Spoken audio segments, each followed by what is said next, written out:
I love democracy. I love the Republic.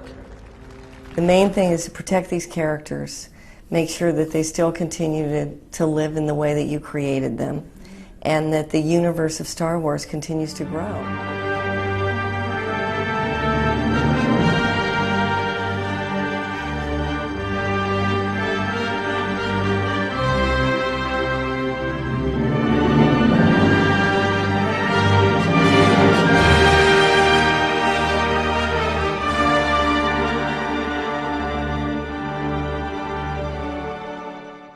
So back when George Lucas owned Lucasfilm, in order to keep Star Wars in the public eye, he commissioned novels that would carry on the story of Han, Luke, and Leia, starting with Heir to the Empire with Timothy Zahn.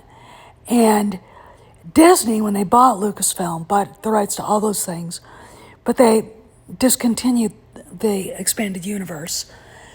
And Kathleen Kennedy decided to go on her own initiative, and she allowed the part of Lucasfilm that takes care of writing books and publications to create their own publishing initiative.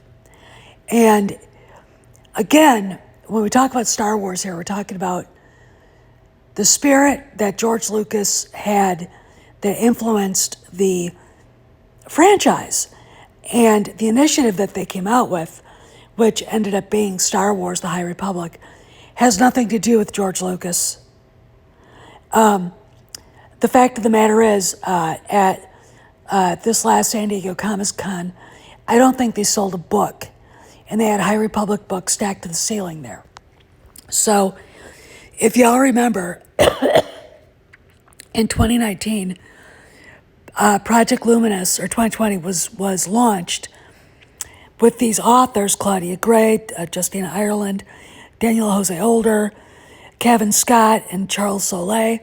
And here's the, of course, infamous whiteboard. Look, we already knew that this was not going to do well by the whiteboard.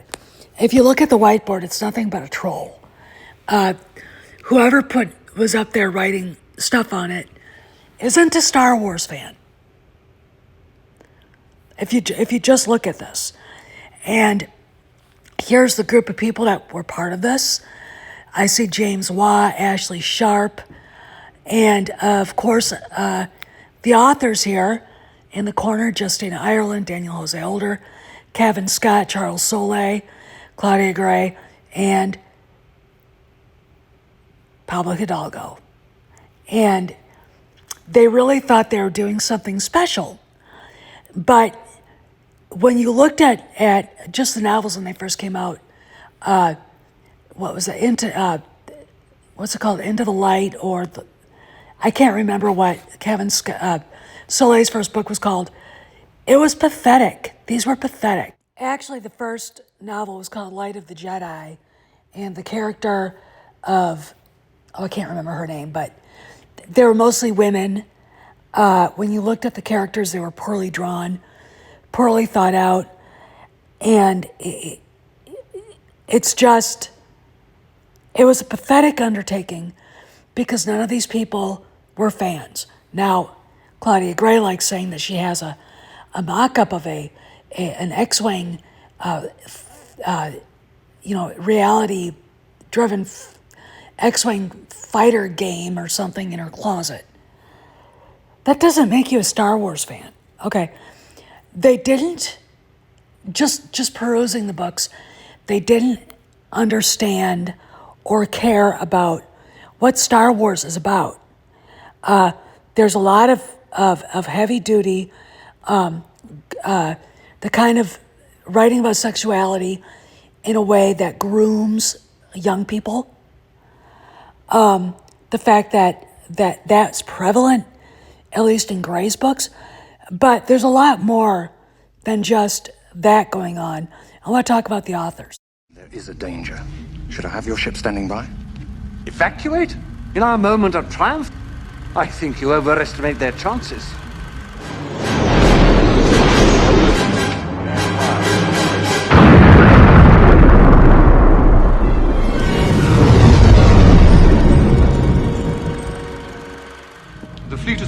flight speed and we're preparing to... You have failed me for the last time, Admiral. The time has come. Execute Order 66. Project Luminous, aka the High Republic, which is, I want to say this, I've known this, Cameron and I have known this for a while, that they are winding the High Republic down. They haven't made any announcements, but with everything going on at Lucasfilm, it's one of the things in passing we were told, and I let it slip from my mind, just because there's so much going on. But Paulo Hidalgo is center of the universe for this. He was the one they went to for help. And when you look at the kind of things that they had, of course, this is his most famous moment. You look at the kinds of things that they used in the High Republic. He didn't help. Charles Soule, Light of the Jedi. He's kind of like, or was, like the head honcho. $100,000, not much. Kevin Scott, if you look at Bookscan, I talked about Bookscan before, and High Republic sales are in the toilet. His book sales are pathetic. Claudia Gray, she's obsessed with sexuality because she probably doesn't get any. Look at her. The fact that she has a boyfriend, I'm still trying to figure out how that happens. And her greatest offering to Star Wars was Leox Gayasi, a gay, celibate, asexual pilot.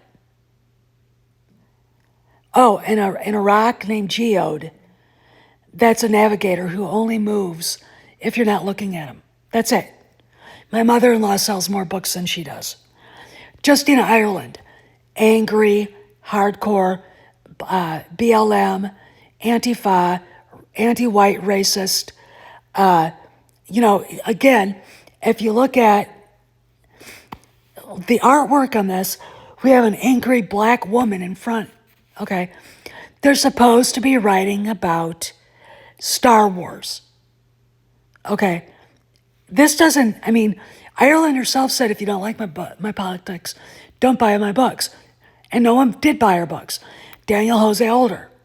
His daddy is Cuban. His mother's Jewish. He obviously hates white people. And, when you look at the offerings that he's given to Star Wars, a Han Solo, Lando offering called Last Shot.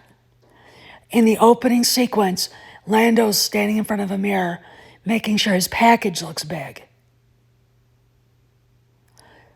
Why does that have anything to do with Star Wars? And, of course, this guy also had an offering for the High Republic.